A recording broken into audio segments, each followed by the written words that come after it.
Well, something a bit different tonight. This is called Television on Demand because, as you know, following this program, we hear from Fred Pawle, P-A-W-L-E. But you've all been writing to me saying on two things. One, you love what Fred does, and it's quite clear that he's got a brain, which is a big issue in the media, I have to tell you. But who is the bloke? So I thought, well, actually, we'll find out who he is, and he's joining me tonight, where I'll forensically examine him, and I hope you're satisfied with the end result. Fred, thank you for your time. Congratulations on your start. It's been a very significant start. I'm tired of all the emails telling me everybody loves you and they think you're terrific, but who is Fred Pawle? Well, firstly, Alan, I've got to say it's such an honour to be coming on after you. I mean, you know, Australia's greatest ever broadcaster, followed by a surfer from Bondi. Well, that's the first point. He's a surfer from Bondi. Yeah. What else? Well, I grew up in Perth, Alan, so I have a bit of a, egalitarian West Australian outlook on life. As I said, I'm a surfer.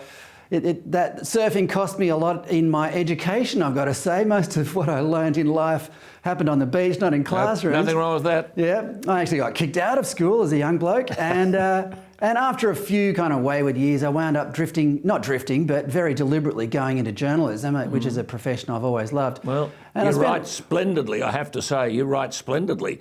And look, we don't anticipate what you're going to talk about tonight, but just a quick one from you to give a bit of an insight to our viewers. Donald Trump? Well, I'd like to know what happened yesterday in America. Could that happen in Australia? I mean, Australia's heading in the same direction as America. You know, we have the left side of politics is very authoritarian here, just as it is in the US. And they tend to militarise the bureaucracy and even the police forces against their opponents. And that's exactly what happened yesterday. Now, during the lockdown here in Australia, we saw the same thing happen here. You know, people were being shot, albeit by rubber bullets, on the streets in Victoria. And, you know, half the country was locked up in their homes. Yeah. So would a politician, we've seen their darker side, Alan, and it's not pretty, would they try to do that in Australia? I think the answer is yes. Good on you. To mums and dads watching, you see, did you hear what Fred said at the outset? He fell out of school, he learned everything on the beach. This is not all about getting university degrees. Your son or daughter could be something, and Fred is a classic example of that. Sometimes university mucks you up. Now listen, I know you're a great supporter of Matt Keane and the new deputy leader in New South Wales. I mean, what on earth is going on there?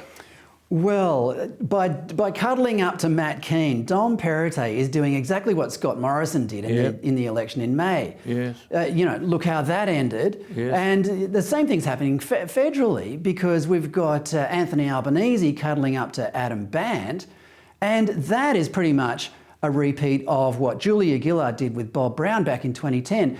Now, Alan, Australian politics is like a soap opera at the best of times, but right now it's like we're watching a rerun of a soap opera. Yes. I mean, we like to, here at ADH, we like to encourage the best of our politicians, and most of the good ones do come on.